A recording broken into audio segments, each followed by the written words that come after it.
Emma came home from school, but there was a problem. Her house keys were gone.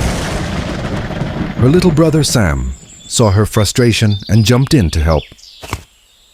"Let's solve the case," he said. They retraced Emma's steps, searching her school bag, coat pockets, and even the mailbox, but the keys were nowhere to be found. Sam spotted something shiny under the porch mat. It was the keys. Emma remembered dropping them while rushing earlier. Relieved, Emma thanked her little detective. They laughed as they unlocked the door, proud of their teamwork.